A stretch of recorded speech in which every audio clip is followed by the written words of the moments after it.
Saya pernah berpikir bahwa persahabatan kami hanyalah ikatan biasa antara dua lelaki yang tumbuh bersama di pinggiran Jakarta. Saya salah besar. Sampai malam pernikahannya tiba, dan dia melakukan sesuatu yang menghancurkan segalanya sekaligus membuka pintu rahasia yang selama ini kami tutup rapat. Malam itu, di tengah hiruk-pikuk pesta pernikahan tradisional Jawa yang megah, sahabat terbaikku, Rea, menciumku. Nama saya Ardi. Saya lahir dan besar di sebuah kampung di Jakarta Selatan, tempat masjid kecil berdiri di ujung gang dan suara adzan selalu mengiringi hari-hari kami. Rea adalah tetangga sekaligus teman sebangku sejak SD. Kami seperti saudara kembar yang tak terpisahkan. Bermain bola di lapangan berdebu, naik angkot ke sekolah, belajar bareng sampai larut malam. Orang tua kami bahkan saling memanggil keluarga. Sejak remaja, saya sadar ada yang berbeda pada diri saya. Saat teman-teman lain mulai membicarakan gadis-gadis di sekolah, hati saya justru berdegup kencang saat melihat Rea tertawa lepas. Matanya yang hitam pekat, senyumnya yang selalu membuat dunia terasa lebih cerah. Saya takut. Di lingkungan kami, kata guide adalah kutukan. Ayah saya sering berkata, lelaki harus lelaki, nikah sama perempuan, punya anak banyak. Saya menyimpan rahasia itu dalam-dalam. Rea juga tahu. Suatu malam saat kami kelas 2 SMA, hujan deras mengguyur Jakarta. Kami berteduh di warung kopi kecil dekat rumah. Lo suka cewek yang kayak gimana? Tanyanya tiba-tiba. Saya gugup. Gue belum tahu deh. Dia tertawa. Gue juga sih. Tapi kadang gue ngerasa aneh kalau lihat lo. Jantung saya hampir berhenti. Malam itu untuk pertama kalinya, tangan kami saling genggam di bawah meja. Tak ada kata-kata, hanya getar yang tak terucapkan. Sejak saat itu hubungan kami berubah. Di depan orang lain kami tetap sahabat biasa. Tapi saat sendirian di kosan kuliah di Depok, atau saat liburan ke Anyer, kami saling mencurahkan rasa. Pelukan hangat, ciuman lembut di bawah pohon kelapa, janji-janji bisu bahwa kami akan bersama selamanya. Kita bisa lari ke luar negeri, katanya suatu kali. Di sana orang kayak kita diterima. Saya hanya mengangguk, tapi hati saya tahu itu mimpi belaka. Keluarga kami terlalu kuat mengikat. Kuliah selesai, kami bekerja di Jakarta. Saya jadi desainer grafis, Rea masuk perusahaan konstruksi milik pamannya. Tekanan mulai datang. Ibunya Rea sering mengenalkan gadis-gadis dari kampung. Rea sudah saatnya nikah, biar ada yang jagain, katanya. Rea selalu menolak halus. Tapi suatu hari, dia pulang dengan wajah muram. Orang tua gue maksa gue nikah sama Nadia, anak teman bisnis paman. Nadia adalah gadis cantik dari keluarga religius, lulusan Universitas Negeri Al-Uran. Saya terdiam. Lo mau gimana? Tanyanya pelan. Gue ikut apa yang lo putusin. Bohong. Hati saya hancur. Tapi saya tak mau egois. Rea memeluk saya erat malam itu. Ini cuma formalitas, Hati gue tetap milik lo. Saya percaya. Atau pura-pura percaya. Persiapan pernikahan dimulai. Saya jadi panitia utama, karenan sahabat terbaik. Rumah Rea ramai dengan sirih pinang, seserahan, midodareni. Saya tersenyum di depan semua orang, tapi malam-malam menangis sendirian. Nadia baik sekali, selalu ramah pada saya. Mas Ardi, makasih ya udah bantu Rea dari kecil, katanya suatu hari. Saya hanya bisa mengangguk. Hari pernikahan tiba. Gedung di Jakarta Pusat dihias megah dengan nuansa Jawa Sunda. Akad nikah berlangsung khidmat di masjid kecil. Saya duduk di belakang, melihat Rea mengucap ijab kabul dengan suara mantap. Saya terima nikahnya. Kalimat itu seperti pisau menusuk dada saya. Saat resepsi malam harinya, musik gamelan mengalun, tamu berpakaian kebaya dan beskap. Saya minum kopi hitam terus, berusaha tersenyum. Sekitar pukul 11 malam, Rea mendekati saya di sudut taman gedung. Kita ngobrol bentar. Kami berjalan ke tempat sepi, di belakang pohon-pohon palem yang diterangi lampu kuning hangat. Selamat ya, kata saya, suara saya bergetar. Dia menatap saya lama. Matanya basah. Ardi. Gue gak bisa bohong lagi.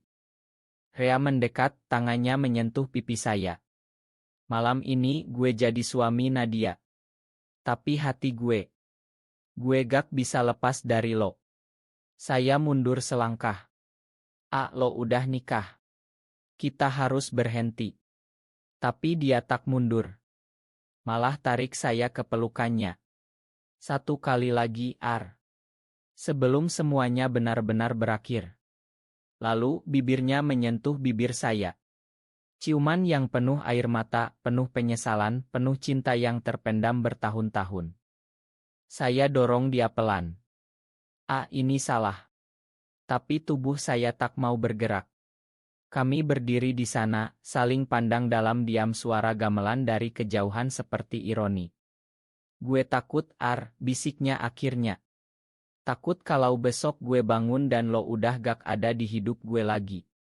Saya pegang tangannya. Gue juga takut. Tapi kita gak bisa terus begini. Malam itu kami berpisah dengan berat hati. Saya pulang ke kosan menangis sampai pagi. Beberapa bulan berikutnya, Rea dan Nadia hidup seperti pasangan normal. Mereka pindah ke rumah baru di Bekasi. Saya jarang bertemu Rea, hanya sesekali chat biasa. Nadia hamil. Berita itu seperti tamparan. Rea bilang, ini anak gue, Gue harus tanggung jawab. Saya paham. Tapi sakitnya tak tertahankan. Saya mulai menjauh. Ganti nomor, pindah kerja ke Bandung. Berusaha melupakan. Tapi cinta tak semudah itu hilang. Di Bandung saya bertemu orang-orang baru, komunitas yang lebih terbuka. Tapi setiap malam bayang Rea selalu datang. Saya tulis surat panjang yang tak pernah kukirim. Gue harap lo bahagia. Meski tanpa gue. 2 tahun berlalu. Suatu hari, Rea muncul di depan kantor saya di Bandung. Wajahnya kurus, matanya merah. Gue cerai. Kata-kata itu membuat dunia berputar. Nadia tahu semuanya. Dia nemuin chat lama kita. Nadia, yang ternyata sudah curiga lama, akhirnya memilih mengakhiri pernikahan demi kebahagiaan anak mereka. Dia bilang lebih baik anak kita punya ayah yang jujur daripada ayah yang pura-pura. Rea jatuh di pelukan saya. Gue gak kuat pura-pura lagi, Setiap malam gue mikirin lo. Kami menangis bersama di trotoar Bandung yang dingin. Tapi kebahagiaan itu tak bertahan lama. Keluarga Rea marah besar. Ayahnya bilang, kau bikin malu keluarga. Mereka memutus hubungan. Ibu Rea sakit-sakitan karena stres. Saya dan Rea mulai hidup bersama di apartemen kecil di Bandung. Kami bahagia, tapi selalu was-was. Di tempat kerja, kami sembunyikan hubungan. Di jalan, tak pernah gandengan tangan. Indonesia belum siap menerima kami. Teman-teman lama menjauh. Hanya beberapa yang tetap mendukung. Suatu hari, anak Rea, seorang bayi laki-laki bernama Rai, sakit parah. Nadia hubungi Rea. Dia butuh ayahnya. Rea bingung. Gue harus ke sana. Saya mengerti. Pergilah. Rai butuh lo. Rea tinggal di Jakarta beberapa bulan merawat anaknya. Saya sendirian lagi di Bandung. Hubungan kami mulai goyah. Rea sering bolak-balik Jakarta-Bandung. Nadia, meski sudah cerai, tetap dekat dengan Rea demi anak. Saya cemburu. Lo masih sayang dia, tanya saya suatu malam saat Rea pulang. Nadia ibu anak gue. Tapi yang gue cinta cuma lo. Tapi kata-kata itu tak cukup menghapus rasa takut saya.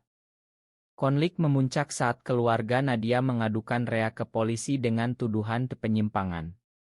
Meski tak ada bukti kuat, berita menyebar di kampung lama kami. Nama Rea dan saya jadi bahan gosip. Anak-anak itu ternyata begitu, kata tetangga. Ayah saya marah besar.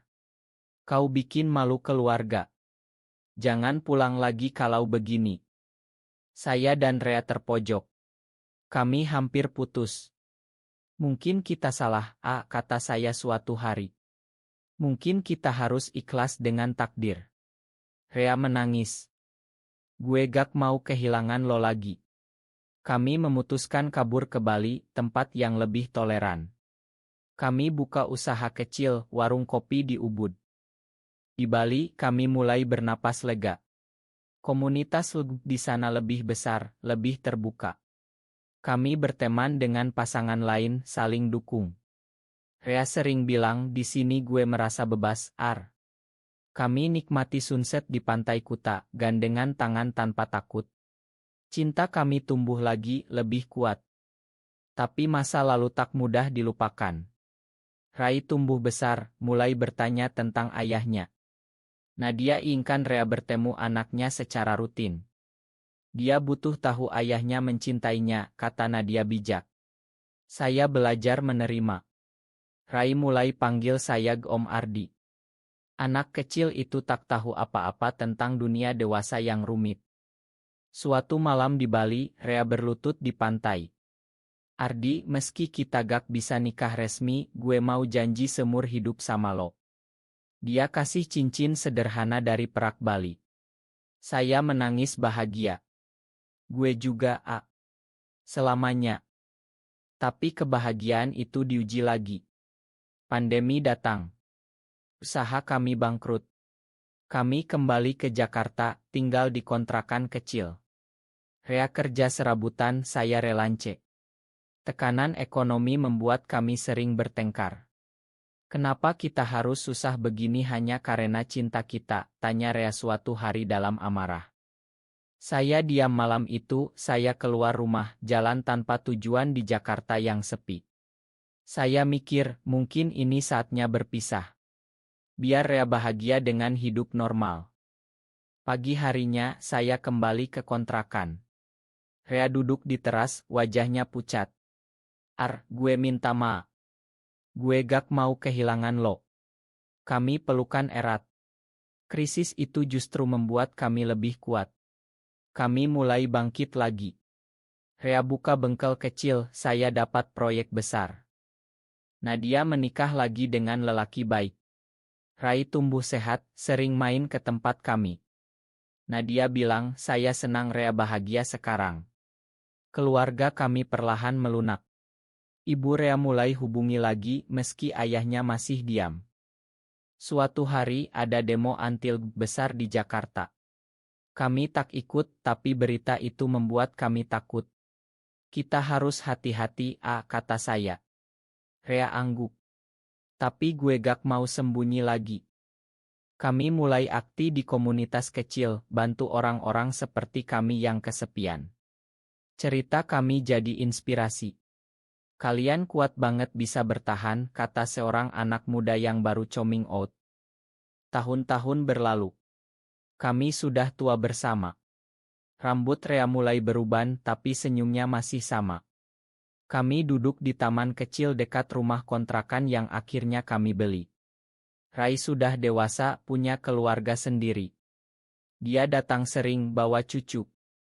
Ayah, Om Ardi, makasih ya udah ajarin aku tentang cinta sejati. Malam itu, seperti malam pernikahan dulu, Rea pegang tangan saya. Ar, dulu gue kira pura-pura nikah sama orang lain. Tapi sekarang gue tahu, cinta kita yang paling benar. Saya tersenyum. Gue juga, Meski susah, gue gak nyesel. Kami tak pernah menikah resmi. Di Indonesia itu mustahil. Tapi kami punya upacara kecil sendiri di Pantai Parangtritis, Yogyakarta. Hanya dihadiri teman-teman terdekat. Kami pakai beskap putih, janji setia di depan laut yang bergelora. Di depan Tuhan dan alam, gue janji mencintai lo selamanya, kata Rea. Air mata saya jatuh. Gue juga. Hidup kami tak sempurna. Masih ada tatapan sinis dari tetangga, komentar miring di media sosial. Tapi kami belajar menerima. Cinta kami jadi pelajaran bahwa cinta tak selalu mudah, tapi kalau tulus, dia akan bertahan. Rai menikah. Kami datang sebagai keluarga. Nadia tersenyum melihat kami. Kalian inspirasinya, bisiknya. Saat tua, kami sering duduk di balkon, minum teh sambil cerita masa lalu. Ingat malam pernikahan gue dulu, tanya Rea tertawa. Gue gila ya, nekat cium lo di situ. Saya geleng kepala. Itu malam yang mengubah segalanya. Kini saat saya tulis cerita ini, Rea sudah tiada. Dia pergi duluan karena sakit jantung 5 tahun lalu. Saya sendirian di rumah kecil kami. Tapi setiap malam, saya rasakan dia masih di samping saya. Cinta kami tak pernah mati. Kepada kalian yang membaca, yang mungkin sedang berjuang seperti kami dulu, jangan takut mencintai. Meski dunia belum siap, cinta yang tulus akan menemukan jalannya. Kami tak punya akhir bahagia seperti dongeng, tapi kami punya hidup penuh makna. Rea, terima kasih telah menjadi sahabat terbaikku, cinta terbesarku. Sampai jumpa di sana. Malam pernikahan itu bukan akhir, tapi awal dari perjalanan panjang kami. Perjalanan penuh luka, tapi juga penuh cahaya.